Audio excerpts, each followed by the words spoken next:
The question was, did I have any opinion about the group going into it, making this project, and did it change over the course of making the film? I'd gotten into this, started doing this film because as a teenager, I think I read something about the Weather Underground, and I just knew a little bit. I thought they were just crazy young people who did a lot of drugs and went nuts or something like that. And a number of years ago, I realized a friend of mine had actually been in the group. And I was really surprised. And so I called him up and I said, "Hey, Scott, could I just come talk to you about your experiences? I was just curious." And he said, "Sure." And I just went over to his house every once in a while and I would ask him questions. And I was surprised because he was a very together, pretty normal seeming, articulate person. And so I didn't know what to make of it. And the more I talked to him and the more he described why he had done what he did, the more I could see that side. So going into it, I was interested because I could see both sides. I could see why they did what they did, and then also that it was kind of nutty and it didn't work and it was criminal. So I could see both of those, and I never could decide for myself what was right and what was wrong. And I liked that kind of moral ambiguity. And after doing the whole project, at the end I still had a complex opinion about it where I could see multiple sides. So that was my take on it. But I think those kinds of murky stories to me are much more interesting than something where it's really clearly one thing or the other. I was surprised when I started to interview them. I thought if anybody would be cynical and disillusioned, it would be these people, because they thought the revolution was going to happen. They put all their eggs in one basket and it didn't happen that way. But so I was always really surprised. Almost all of them are still involved in things, still involved in political things. They're not blowing stuff up or they don't feel like they have the answer, but they're still doing stuff. And most of them are pretty hopeful people. And I was surprised and inspired by that. I admire people who can be involved for years and years and years and change and have their minds change, but still sort of have some kind of hope and engagement with the world. They wanted to make the world a better place, yeah. How was it speaking to them? I actually enjoyed it. I thought that I was always ready for them to make me feel bad. You know, like, what are you doing to change the world? That kind of stuff. And they were always really friendly people. I became friends with many of them and still are. I think they had this idea that you could politicize every part of your life. You know, they didn't have possessions. They didn't,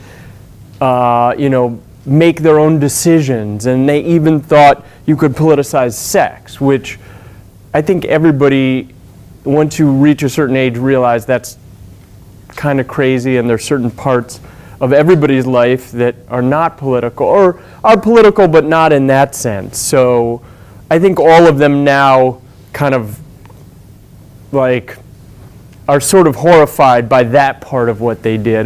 They were young, you know, they were young and in this crazy situation and trying to amp themselves up to do really scary things. So I think that's the way I read that kind of stuff.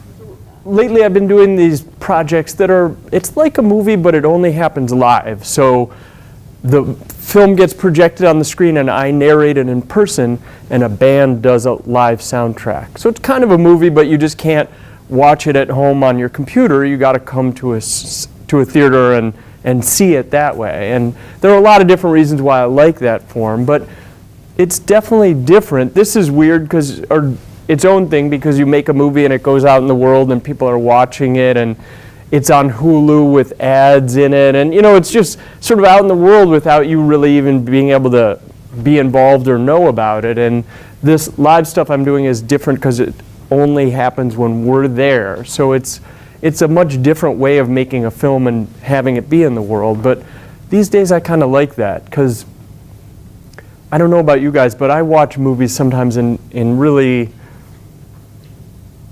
I don't know, I don't want to say terrible ways, but you know, I kind of watch a movie and I'm on Facebook at the same time or stuff like that. And that's, you know, when you go to a theater and the lights go down and you turn your phone off and you're with a bunch of people and you give yourself over to the movie, can be a wonderful experience that I think just watching something on your phone or your computer is kind of like a pale imitation of that. So I kind of like the theater context. So I didn't necessarily say I thought it was an excuse or they thought it was an excuse. I thought my take on it now is that what I said before was that they were in this terrible situation, which if you were around then, you know it, and many people just sort of threw their hands up and went off and did other things. They were psyching themselves up to take these terrifying leaps into an unknown and do scary things.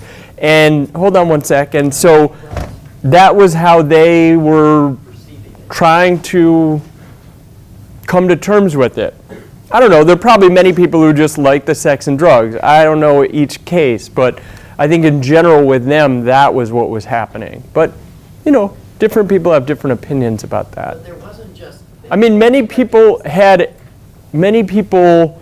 faced with this terrible situation came up with ways to try to address it, and some worked better than others. Some were probably more sensible than others, but you know, it's all one can say is that many people tried different things.